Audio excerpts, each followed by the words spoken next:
સમાચારો પર કરીએ નજર સુપરફાસ્ટ અંદાજમાં। એકતા દિવસે કેવડિયાથી વડાપ્રધાન મોદીનું સંબોધન। 15 ઓગસ્ટ 26 જાન્યુઆરીની જેમ 31 ઓક્ટોબર પણ મહત્વની। આ દિવસ રાષ્ટ્રીય એકતાના સંચારનો પર્વ બની ગયો છે। આજે થયેલી પરેડે દરેકને અભિભૂત કર્યા। સરદારની પ્રતિમામાં એક ભારત શ્રેષ્ઠ ભારતનું પ્રતિબિંબ। વડાપ્રધાન મોદીએ દેશની સુરક્ષાને લઈને કહ્યું, અનેક વૈશ્વિક સંકટો વચ્ચે ભારતની સરહદ સુરક્ષિત। આગામી થોડા દિવસોમાં આપણે વિશ્વની ત્રીજી મોટી આર્થિક વ્યવસ્થા બનશે। ભારતે ગુલામીની માનસિકતા તોડી। તો વડાપ્રધાન મોદીએ એકતા નગરની વિશેષતા બતાવતા કહ્યું, સંકલ્પથી સિદ્ધિથી સુધીનું ઉત્તમ ઉદાહરણ આ એકતા નગર છે। એકતા નગરની ઓળખ ગ્લોબલ ગ્રીન સિટી તરીકે। ગત 6 મહિનામાં અહીં 1.5 લાખ વૃક્ષોનું વાવેતર થયું છે।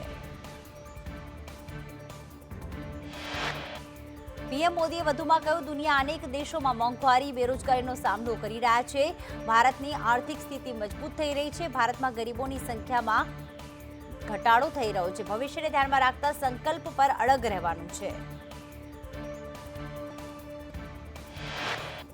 તો કેવડિયા ખાતે રાષ્ટ્રીય એકતા દિવસની ઉજવણી। પ્રધાનમંત્રી મોદીએ સરદાર પટેલને કર્યા નમન। સ્ટેચ્યુ ઓફ યુનિટીને પુષ્પાંજલિ અર્પણ કરી। પીએમ મોદીની એકતા પરેડમાં પણ હાજરી। સરદાર વલ્લભભાઈ પટેલની જન્મ જયંતિ પર રાષ્ટ્રીય એકતા દિવસ નિમિત્તે વડાપ્રધાન મોદીએ સ્ટેચ્યુ ઓફ યુનિટી ખાતે દેશની એકતાના શપથ લેવડાવ્યા હતા। સુરક્ષા દળોનું અભિવાદન સ્વીકાર્યું હતું, જેમાં ઉપસ્થિત લોકોએ દેશની એકતા, અખંડિતતા અને સુરક્ષામાં સહયોગ આપવાનો સંકલ્પ લીધો।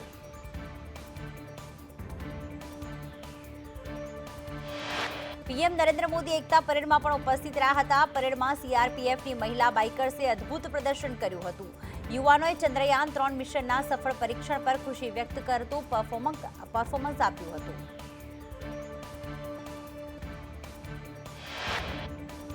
સરદાર પટેલની 148મી જન્મ જયંતિ પર પીએમ મોદીએ ટ્વીટ કરીને સરદારને શ્રદ્ધાંજલિ પાઠવી। પીએમએ લખ્યું કે સરદાર પટેલના અસાધારણ સમર્પણને યાદ કરીએ છીએ। સરદાર પટેલે દેશની નિયતિને આકાર આપ્યો। રાષ્ટ્રીય એકતા માટે તેમની પ્રતિબદ્ધતા માર્ગદર્શન આપે છે।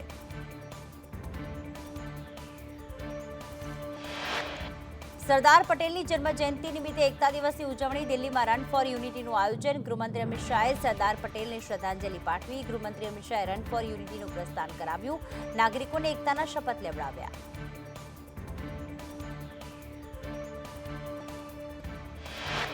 રાજ્યના 8 મહાનગરોમાં રન ફોર યુનિટીનું આયોજન। અમદાવાદના રિવરફ્રન્ટ પર રન ફોર યુનિટીનું આયોજન। સીએમ ભૂપેન્દ્ર પટેલ, ભાજપ અધ્યક્ષ સી આર પાટીલ રહ્યા હાજર।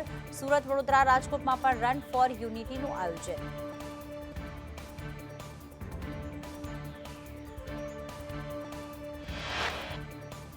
ગાંધીનગરમાં એકતા દિવસ નિમિત્તે રન ફોર યુનિટીનું આયોજન। ગૃહ રાજ્યમંત્રી હર્ષ સંઘવીએ દોડને આપી લીલી ઝંડી। હર્ષ સંઘવી, મુકેશ પટેલે સરદાર પટેલને પ્રતિમાને પુષ્પાંજલિ અર્પણ કરી।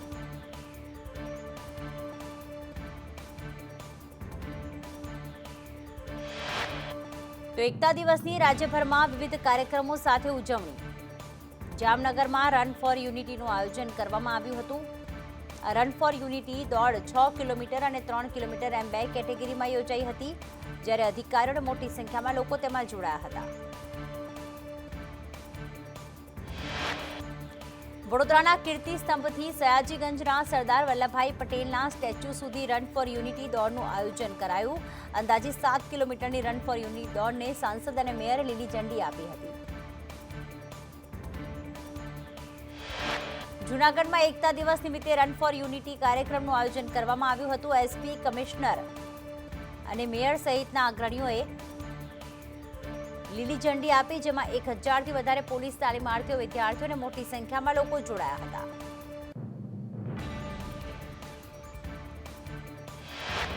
તો પાટણમાં સરસ્વતી તાલુકાને જોડતી કેનાલમાં છોડાયું પાણી। રવિ સિઝનને ધ્યાનમાં રાખી દાંતીવાડા ડેમમાંથી છોડાયું પાણી। સરસ્વતી તાલુકાના 33 ગામોના ખેડૂતોને લાભ મળશે।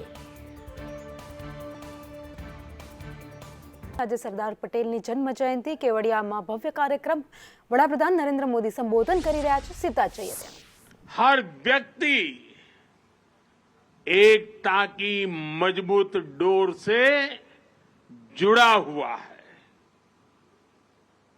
मन के अनेक है, लेकिन माला एक है। तन अनेक है, लेकिन मन एक है। जैसे 15 अगस्त हमारी स्वतंत्रता के उत्सव का और 26 जनवरी हमारे गणतंत्र के जयघोष का दिवस है, उसी तरह 31 अक्टूबर का ये दिन देश के कोने कोने में राष्ट्रीयता के संचार का पर्व बन गया है। 15 अगस्त को दिल्ली के लाल किले पर होने वाला आयोजन, 26 जनवरी को दिल्ली के कर्तव्य पथ पर परेड और 31 अक्टूबर को स्टैच्यू ऑफ यूनिटी के सानिध्य में मां नर्मदा के तट पर राष्ट्रीय एकता दिवस का ये मुख्य कार्यक्रम राष्ट्र उत्थान की त्रिशक्ति बन गए हैं। आज यहां पर जो परेड हुई, जो कार्यक्रम प्रस्तुत किए गए, उन्होंने हर किसी को अभिभूत किया है। एकता नगर में आने वालों को सिर्फ इस भव्य प्रतिमा के ही दर्शन नहीं होते, उसे सरदार साहब के जीवन, उनके त्याग और एक भारत के निर्माण में उनके योगदान की झलक भी मिलती है। इस प्रतिमा के निर्माण गाथा में ही एक भारत श्रेष्ठ भारत की भावना का प्रतिबिंब है। इसके निर्माण के लिए देश के कोने कोने से किसानों ने खेती के औजार दिए, लौह पुरुष की प्रतिमा के लिए लोहा दिया। देश के कोने कोने से मिट्टी लाकर यहां वॉल ऑफ यूनिटी का निर्माण हुआ। ये कितनी बड़ी प्रेरणा है। इसी प्रेरणा से ओतप्रोत करोड़ों की संख्या में देशवासी इस आयोजन से जुड़े हुए हैं। लाखों लोग देश भर में रन फॉर यूनिटी में हिस्सा ले रहे हैं। एकता के लिए दौड़, लाखों लोग सांस्कृतिक कार्यक्रमों के जरिए इसका हिस्सा बन रहे हैं।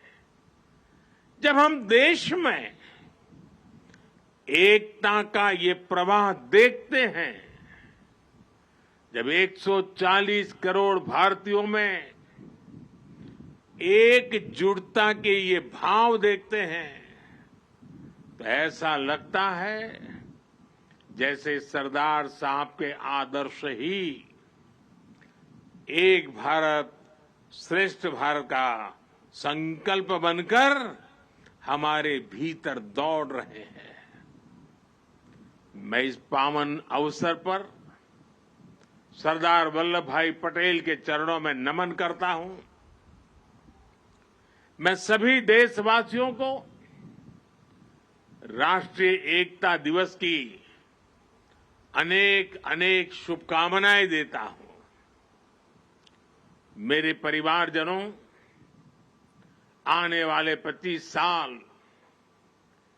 भारत के लिए इस शताब्दी के सबसे महत्वपूर्ण 25 साल है। इन 25 वर्षों में हमें अपने इस भारत को समृद्ध बनाना है, हमारे भारत को विकसित बनाना है। आजादी के पहले 25 साल का एक ऐसा कालखंड आया था पिछली शताब्दी में, जिसमें हर देशवासी ने स्वतंत्र भारत के लिए खुद को खपा दिया था। अब समृद्ध भारत के लिए वैसे ही अगले 25 वर्ष का अमृतकाल हमारे सामने आया है, अवसर बन के आया है। हमें सरदार पटेल की प्रेरणा से हर लक्ष्य को हासिल करना है। आज पूरी दुनिया भारत को देख रही है। आज भारत उपलब्धियों के नए शिखर पर है। G20 में भारत के सामर्थ्य को देखकर दुनिया हैरान हो गई है। हमें गर्व है कि हम विश्व के सबसे बड़े लोकतंत्र की साख को नई ऊंचाई पर ले जा रहे हैं। हमें गर्व है कि अनेक वैश्विक संकटों के बीच हमारी सीमाएं सुरक्षित है। हमें गर्व है कि अगले कुछ वर्षों में हम दुनिया की तीसरी सबसे बड़ी आर्थिक शक्ति बनने जा रहे हैं। हमें गर्व है कि आज भारत चांद पर वहां पहुंचा है जहां दुनिया का कोई देश नहीं पहुंच पाया। हमें गर्व है कि आज भारत तेजस फाइटर प्लेन से लेकर INS विक्रांत तक खुद बना रहा है। हमें गर्व है कि आज भारत हमारे प्रोफेशनल्स दुनिया की अरबों खरबों डॉलर की कंपनियों को चला रहे हैं, नेतृत्व कर रहे हैं। हमें गर्व है कि आज दुनिया के बड़े बड़े स्पोर्ट्स इवेंट्स में तिरंगे की शान लगातार बढ़ रही है। हमें गर्व है कि देश के युवा बेटे बेटियां रिकॉर्ड संख्या में मेडल्स जीत रहे हैं। साथियों, इस अमृत काल में भारत ने गुलामी की मानसिकता को त्याग कर आगे बढ़ने का संकल्प लिया है। हम विकास भी कर रहे हैं और अपनी विरासत का संरक्षण भी कर रहे हैं। भारत ने अपनी नौसेना के ध्वज पर लगे गुलामी के निशान को हटा दिया है। गुलामी के दौर में बनाए गए जरूरी कानूनों को भी हटाया जा रहा है। IPC की जगह भी भारतीय न्याय संहिता लाई जा रही है। इंडिया गेट पर जहां कभी विदेशी सत्ता के प्रतिनिधि की प्रतिमा थी, अब नेताजी सुभाष की प्रतिमा हमें प्रेरणा दे रही है। साथियों, आज ऐसा कोई लक्ष्य नहीं है जो भारत पा न सके। ऐसा कोई संकल्प नहीं है जो हम भारतवासी मिलकर सिद्ध ना कर सके। बीते 9 वर्षों में देश ने देखा है कि जब सबका प्रयास होता है तो असंभव कुछ भी नहीं होता है। किसने सोचा था कि कभी कश्मीर आर्टिकल 370 से मुक्त भी हो सकता है, लेकिन आज कश्मीर और देश के बीच आर्टिकल 370 की वो दीवार गिर चुकी है। सरदार साहब जहां भी होंगे सबसे ज्यादा प्रसन्नता अनुभव करते होंगे और हम सबको आशीर्वाद देते होंगे। आज कश्मीर के मेरे भाई बहन आतंकवाद के साए से बाहर आकर खुली हवा में सांस ले रहे हैं, देश के विकास में कदम से कदम मिलाकर चल रहे हैं। यहां जो मेरे एक तरफ सरदार सरोवर बांध है, वो भी 5-6 दशक से लटका हुआ था। सबके प्रयास से इस बांध का काम भी बीते कुछ ही वर्षों में पूरा हुआ है। साथियों, संकल्प से सिद्धि का एक बहुत बड़ा उदाहरण हमारा ये एकता नगर भी है।